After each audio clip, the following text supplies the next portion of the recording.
नमस्कार, आप देख रहे हैं 4 PM और मैं हूं अभिषेक मिश्रा। आज से 2 दिन पहले बिहार के मुख्यमंत्री नीतीश कुमार ने अपनी पार्टी की मीटिंग बुलाई थी, राज्य कार्यकारिणी की बैठक बुलाई थी। नीतीश कुमार की अध्यक्षता में, चूंकि वो पार्टी के राष्ट्रीय अध्यक्ष भी हैं, तो जाहिर तौर पर उनकी अध्यक्षता में जेडीयू की राज्य कार्यकारिणी की बैठक संपन्न हुई। बैठक में बहुत सारी चीजें निकलकर सामने आई, बैठक से बहुत सारे प्रस्ताव निकलकर सामने आए। हालांकि जिस खबर की उम्मीद जताई जा रही थी, जिस खबर को लेकर चर्चा थी, वो खबर आई नहीं, वो फैसला सामने नहीं आया। चर्चा थी कि हाल के दिनों में अपने संगठन में राष्ट्रीय स्तर पर भी, प्रादेशिक स्तर पर भी नीतीश कुमार ने बड़े बदलाव किए हैं। जेडीयू में बड़ा सांगठनिक बदलाव किया है और ताबड़तोड़ बदलाव किए हैं, संगठन को लेकर ताबड़तोड़ फैसले लिए हैं।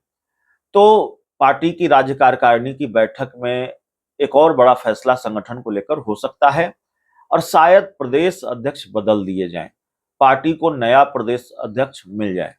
लेकिन ऐसा हुआ नहीं। कुछ प्रस्ताव पारित हुए। नीतीश कुमार ने मिशन 225 का लक्ष्य रखा कि 2025 में 225 सीटें जीतनी है। अब ये कहां से संभव है, ये तो नीतीश कुमार और जेडीयू के लोग ही बता सकते हैं। बिहार में 243 की संख्या है सीटों की, विधानसभा की, और 225 अगर एनडीए को ही जितवा देंगे नीतीश कुमार, तो बाकी पार्टियां क्या करेंगी। तो खैर, सिर्फ 225 की बात नहीं है।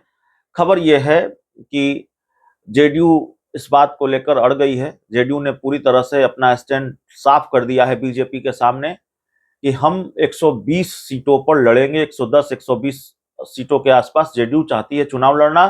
120 सीटों की डिमांड जेडीयू ने कर दी है कि भाई आधी सीट, तकरीबन आधी सीट हमको दे दीजिए, आधी सीट आप ले लीजिए। हम अपनी सीटों में से किसी सहयोगी को सीट नहीं देंगे। आपको जिनको देनी है, चिराग पासवान को आप चाहे जितनी सीट दे दीजिए, पशुपति पारस, उपेंद्र कुशवाहा और जीतन राम मांझी को चाहे आप जितनी सीट दे दीजिए। बंटवारा भाजपा जेडीयू के बीच होगा। इस तरह का फॉर्मूला या इस तरह की डिमांड जेडीयू की तरफ से रखी गई है।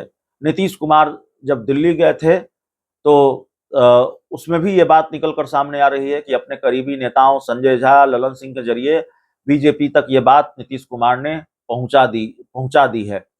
अब नीतीश कुमार की दिल्ली यात्रा, उसके बाद जेडीयू की राज्य कार्यकारिणी की मीटिंग के बाद एनडीए में किस तरह की अफरा तफरी है, किस तरह की भागम भाग मची है, भगदड़ मची है, उसका अंदाजा इस बात से लगा लीजिए कि कल चिराग पासवान अमित शाह से मिलने पहुंचे और चिराग पासवान ने साफ किया कि विभिन्न राज्यों में होने वाले विधानसभा चुनाव को लेकर बातचीत हुई है। तो विभिन्न राज्यों में झारखंड तो बहुत बड़ा फैक्टर है नहीं चिराग पासवान के लिए। झारखंड में अगर बीजेपी के साथ बात बनेगी भी तो 1-2 सीटें उनको मिलेगी। तो जाहिर है चिंता बिहार को लेकर है, फोकस बिहार पर है। और जिस तरह से जेडीयू या नीतीश कुमार अड़े हुए हैं कि 120 सीटों पर, और क्यों अड़े हुए हैं, नीतीश कुमार चाहते हैं कि हर हाल में पार्टी 70-80 विधायकों वाली पार्टी बने और इसके लिए मैक्सिमम सीटों पर जेडीयू को लड़ना होगा।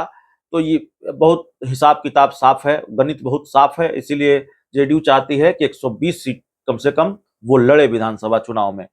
2-4 10 सीटों से समझौता हो सकता है, लेकिन 110 तो बिल्कुल जेडीयू लड़ना चाहती है। अब इसी को लेकर अफरा तफरी है। चिराग पासवान, उपेंद्र कुशवाहा, सबको ये अंदेशा है कि भाई हमें क्या मिलेगा, हमारे हिस्से क्या आएगा। कहीं 2-4-5 सीट से ही समझौता तो नहीं करना पड़ेगा, 10 सीट से ही समझौता तो नहीं करना पड़ेगा। तो कल चिराग पासवान अमित शाह के दरबार में हाजिरी लगाने पहुंच जाते हैं। अमित शाह से उनकी मुलाकात होती है और कमाल देखिए कि आज उपेंद्र कुशवाहा अमित शाह से मिलने पहुंचते हैं। ऐसा लगता है जैसे अमित शाह से मिलने की होड़ लगी हुई है। कौन कौन मिल रहा है, कौन पहले मिल रहा है, कौन बाद में मिल रहा है, किसकी कितनी बात बन रही है। तो पहले चिराग, अब उपेंद्र कुशवाहा। तो अंदाजा लगा लीजिए भगदड़ की स्थिति है। भगदड़ से मेरा मतलब ये नहीं है कि उपेंद्र कुशवाहा और चिराग पासवान अभी एनडीए छोड़ रहे हैं, ये दावा हम अभी नहीं कर रहे हैं। भगदड़ से मतलब भागम भाग, भगदड़। और इसको इसलिए हम कह रहे हैं क्योंकि पटना से दिल्ली की दौड़ लगाई जा रही है। खैर, चिराग पासवान तो ज्यादातर दिल्ली में ही रहते हैं, तो अमित शाह से मिले। उपेंद्र कुशवाहा भी दिल्ली पहुंचे हैं, अमित शाह से मिले हैं। तो ये भागम भाग मची हुई है और नीतीश कुमार इसकी वजह है कि भाई वो चाहते हैं कि 120 सीटों पर लड़े। अब बीजेपी जाहिर है 50 सीटों पर तो नहीं लड़ेगी, नीतीश कुमार 120 सीटों पर लड़ेंगे, तो भारतीय जनता पार्टी को भी चाहिए मैक्सिमम सीटें। तो इसके बाद सहयोगियों के लिए क्या बचेगा? सहयोगियों को डर है कि कहीं बीजेपी अंतिम वक्त में गच्चा न दे दे। बीजेपी तो गच्चा देती है ना, पशुपति पारस उदाहरण है। लोकसभा चुनाव में आखिरी वक्त में उनको गच्चा दिया, सीट शेयरिंग के वक्त उनको पता चला कि भाई एक भी सीट नहीं मिलने जा रही है।